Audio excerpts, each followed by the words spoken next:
Mega evolução. Uma das coisas mais amadas no mundo Pokémon, mas você sabe como elas funcionam? Mesmo. Quando o Eu Azir sempre achei que Mega e Primal era a mesma coisa com nome diferente. Tipo, é um detalhe técnico que muda, mas só a mesma coisa. atirou a arma anciã, o raio cheio de energia do infinito afetou vários Tipo, asteroides que rodavam até a origem de essa cada um energia pode ser diferente, teoricamente, a forma que eles ativam, mas efetivamente é a mesma coisa. da arma em si cristalizou e assim surgiram as Mega Mas eu Stones. sou leigo. Elas então caíram em tempos diferentes, explicando assim o tempo de diferença entre Kalos e Hoenn. Mas se foi assim a origem das Mega Stones, por que só alguns Pokémon seletos que têm a Mega Stone? Por que não existem Ah, meu amigo, porque a Game Freak é simplesmente a Game Freak. Megas para todos os Pokémon? Bom, o vídeo explicando Megas vai ser dividido entre dois E aquele tipo, tem um motivo real da realidade e tem um motivo ficcional, né? vídeos, pois existem dois tipos de Megas diferentes. Hoje nós vamos falar sobre a origem das Megas e das Megas Primal. No outro vídeo sobre as Megas concentradas e o porquê não existem mais Megas novos. Bom, a história especificou Porque a Game Freak é incompetente. que A verdade é essa. as Mega Stones foram um produto da situação em Kalos. Que essa do Gigantamax simplesmente acho, assim, tem uns designs legais, mas pra mim é gimmick, cara. É uma tristeza, só isso, é tristeza. E os Pokémon escolhidos para ter a Mega Evolução foram aqueles que foram sacrificados por AZ na hora de construir e atirar com a arma infinita, quando ele sacrificou um grupo de Pokémon para poder sugar sua energia vital e usar ela para atirar a grande arma. No caso, todo Pokémon que tem uma Mega Forma é um daqueles que estava lá, um daqueles que foi o sacrificado para isso. E bom, por que então tem dois vídeos diferentes sobre Mega Evolução? É importante mencionar que a arma em si, ela foi usada duas vezes. XY, uma para dar a vida e outra para destruir. Então acaba que existem duas formas diferentes de Mega evoluir, cada uma para cada vez que a arma em si foi usada, cada um para um propósito. E hoje nós vamos falar da vez onde AZ usou a arma para se vingar.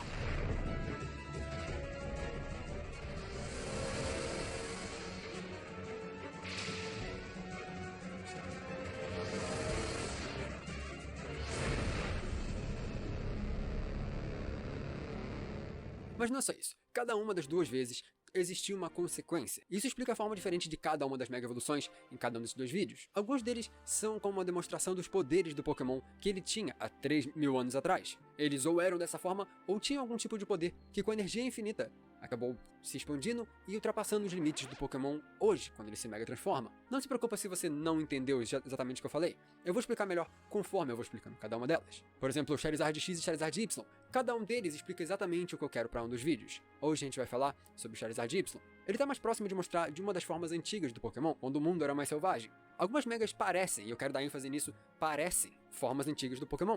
Com o passar do tempo, eles foram necessitando menos de certas partes do corpo e as perdendo por evolução, darwinisticamente falando. No caso, tudo é uma teoria. Enquanto não sair da boca do Masuda, Sugimori ou do James Turner, alguém que criou os Pokémon, tudo que você sabe até hoje, que você vê em qualquer vídeo na internet, não passa de uma teoria. Só se torna realmente uma realidade quando sai da boca de um dos criadores. Mas isso não quer dizer que a gente não possa ter uma ideia do que eles queriam mostrar pra gente. Um outro Y que serve pra explicar isso é o Mewtwo. Ele faz seu antepassado. E você deve estar pensando, Kaká, você é maluco, o Mewtwo ele foi criado até recentemente. Qual seria o seu antepassado? O que eu quero dizer é algo mais como o original, o mais próximo daquilo que se encontrava há 3.000 anos atrás. No caso do Mewtwo, ele ficou mais próximo daquilo que foi a sua intenção, a perfeição do motivo da sua criação. Mais Não é bem assim próximo... que funciona. Não, eu imagino que tipo, o que ele quis dizer ali é que, beleza, tinha os Charizards que tinham aquele elemento, e aí tinha os Charizards que não tinham, e por algum motivo os Charizards que não tinham aquele elemento acabavam conseguindo se reproduzir mais e tal. Só que todo mundo comete lamarquismo na hora de explicar qualquer coisa querendo falar de evolução. Todo mundo faz lamarquismo, é incrível. Parece que quando você estuda Lamarckismo na escola, todo mundo fala, quem que era o idiota que acreditava em Lamarck? Mas todo mundo, né, quando vai falar de evolução, comete Lamarckismo, falando que eles não precisavam mais daquilo, e aí o negócio deixou de existir. É sempre assim. É sempre assim.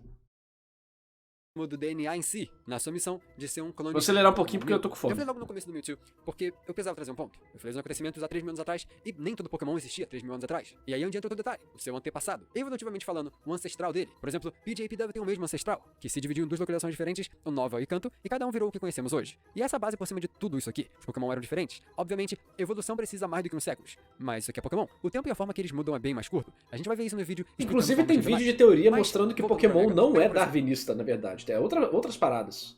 Aerodactyl, o seu corpo começa a liberar pedras de dentro dela. Na Pokédex do Ultramon, por exemplo, eles até mencionam que a Mega Evolução acorda um gene adormecido seu, fazendo ele voltar à forma visual do seu passado, e que essa em si é a sua verdadeira forma. Steelix, por exemplo, aparentemente ainda é uma forma de cristal. Talvez a primeira evolução do Onix, quando entrou em contato com o Metal Coat, foi do seu Onix de cristal, aquele famoso, e por isso que ele é assim. O Gengar ele volta à sua forma original, ainda uma sombra, que não conseguiu se estabilizar ainda em um dos dois universos. Na sua forma Mega, ele tá mais estável e passa entre os dois universos a esmo. No caso do Ampharos, aparentemente o gene perdido de dragão no Ampharos é reacordado, e quando ele Mega evolui, até a sua lã em si volta a crescer. Antigamente, ele era mais assim, enquanto o Lopunny ao contrário, seu pelo começa a cair, voltando ao estado de quando ele precisava lutar para sobreviver. A Vespa gigante Beedrill é, bom, uma Vespa gigante, e que agora é bem mais poderosa e tem um visual mais selvagem. E esses são bons exemplos disso, que por um Pokémon ter se sacrificado pela arma, todo o seu material genético foi condensado e virou um agente, que ativou a Mega Evolução forçada de um Pokémon seu descendente, isso eu quis dizer. Mas nem sempre isso é bom, isso pode ser muito ruim. Por exemplo, Salamence agora tem uma asa só. Eu imagino que ao longo do tempo o dragão ele foi criando a forma horrível de esse asa design. agora, com duas asas, uma bem melhor pra você voar. Ele antes, nessa época, só tinha conseguido criar a asa pra planar. Isso ajuda muito a lore do próprio Bagon. Já essa Mega, ela fica como sua primeira interação do Scyther com o casaco de metal. O Pokémon ainda não tinha capacidade de controle sobre ela como ele tem agora. E por isso, todas as suas descrições na Pokédex falam sobre sofrer nessa forma. E as suas pinças até mostram estar mais próximos de como o Scyther estaria na imediata transformação. Mão mais longas, o rosto com o formato dos dois, e o temperamento mais acostumado com usar foices do que pinças. O Garchomp é o contrário, que perdeu suas mãos virando apenas foices. A energia atrapalha fisicamente muitos Pokémon, pois evolutivamente falando já tinham passado de alguns estágios ruins e tinham alcançado o melhor possível, e agora acabam voltando às partes ruins.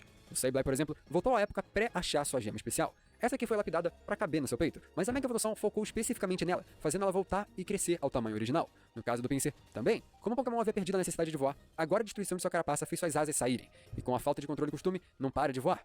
Houndoom é bem mais quente. O corpo do Pokémon, inclusive, não aguenta essa temperatura direito. Assim como o Glalie, que não consegue fechar sua boca e constantemente cospe nevascas. A Nextrak também é a mesma coisa do Houndoom, Bicho com feio. eletricidade. E o mesmo que Pinsir e não conseguir parar. O Trinitar é outro que sofre as mesmas consequências. E acaba tendo suas costas abertas à força, referenciando a forma que saiu de sua pupa na evolução. O vídeo explicando isso tá aqui. Mas também existem outros detalhes. A gente pode olhar situações que geraram mudanças na forma que o Pokémon vivia em si. Mudanças na sua forma de viver que foram canceladas pela pedra e sua energia. É de se imaginar que o Kangaskhan na sua forma Mega é só a antiga forma que o Pokémon vivia. Ela e seu bebê viviam normalmente como qualquer animal. Porém, após suas experiências com humanos, onde seu filho foi sacrificado em prol de uma arma, ela virou mais protetora da sua prole. E agora ele não se desenvolve tão bem quanto desenvolvia antigamente, quando costumava viver como qualquer outro. O fato de que você precisa de um link emocional com o Pokémon para Mega evoluir ele, ao menos de acordo com a lore, não com as mecânicas, dá sentido maior a isso. Agora, afinal, o Kangaskhan confia em você o suficiente para deixar o seu Pokémon lutar ao seu lado. Assim como o Heracross também, envolvendo essa questão de como ele mudou, ele precisava no passado muito mais dos seus músculos. E agora, quando ele Mega evolui, ele fica mais dolorido. Ele não tá acostumado a usar seus músculos como fazia antigamente. O Agron agora, na sua Mega evolução, é um Pokémon puramente de metal. Ele deve ter mudado ao longo do tempo, provavelmente pela sua dieta.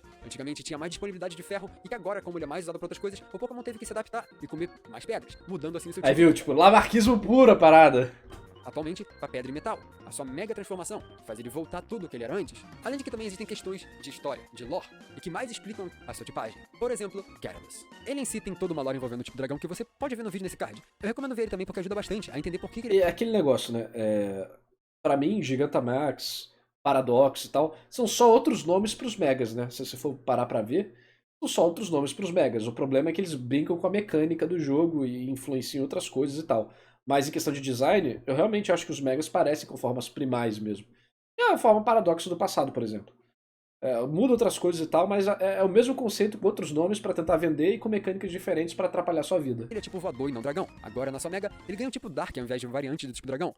O caso é, no folclore japonês, um dragão pode perder os seus poderes de dragão se trouxer destruição desnecessária, se fizer mal às pessoas e outros seres à sua volta, sem nenhum motivo. E, bom, no que o Gyarados vira? São Megas Exatamente piores. um tipo Dark. Pode ser que um ancestral do Gyarados era um dragão, que chegou num certo momento onde ele apenas causava destruição. Então, perdeu seus poderes de dragão, virando apenas um tipo Dark. Já que ele é, em si, do japonês, o tipo do mal, o tipo malvado, o tipo que causa problema. Isso em si só reforça que ele não é um dragão agora, mas já foi. E que, assim, ele foi ao longo do tempo sendo rebaixado por continuar causando só problemas, até virar somente uma carpa. O Mawile também tem um pouco disso. Futekutiona usa seu cabelo como braços, no plural. E agora a Mega Evolução do Mawile faz isso. Mas não exclui também ser mais uma representação de uma das coisas que eu comentei aqui. Ele também assume a forma como o Pokémon havia passado ao longo do seu tempo, como ele convivia no passado, já que em tempos mais selvagens ele precisava comer mais rápido para evitar ficar parado no lugar só e correr risco de vida. E por último, Latios e Latias. Não existe muito aqui. Ou será que sim? No caso, eles estão muito mais parecidos um com o outro, e não com uma forma diferente, mais próximos um do outro em si. Eles complementam a sua lore da autoridade com essa forma. Eles vão ter o seu próprio Mas em geral foi só preguiça de fazer design mesmo. É uma série aqui que eu falo de Pokémon lendário, onde eu vou explicar melhor sobre ele. Geralmente lendários eu falo mais nesses casos, nesses vídeos. Mas uma coisa que eu preciso que vocês entendam é que eles, Latias e Latias, já traziam a mensagem de Arceus antes dele ser criado. Toda a sua história, todo o seu motivo de existir é muito mais profundo. Vocês vão entendendo um pouco a mitologia deles. Mas esse vídeo eu preciso falar deles, porque como Megas, eles são apenas o seu futuro, totalmente diferente de tudo que nós vimos nesse vídeo. Então mais pra uma fusão entre os dois Pokémon, porque azul com vermelho dá roxo. A Mega Evolução de ambos tem essa lógica, uma fusão entre os dois. Bom, tem muito mais sobre outras Megas que nós precisamos É legal que a galera da comunidade de Pokémon tem mais trabalho pra justificar Pokémon e fazer ficar interessante do que a própria Game Freak, né? Então, isso aí mostra que vivemos em uma sociedade apenas. Apenas.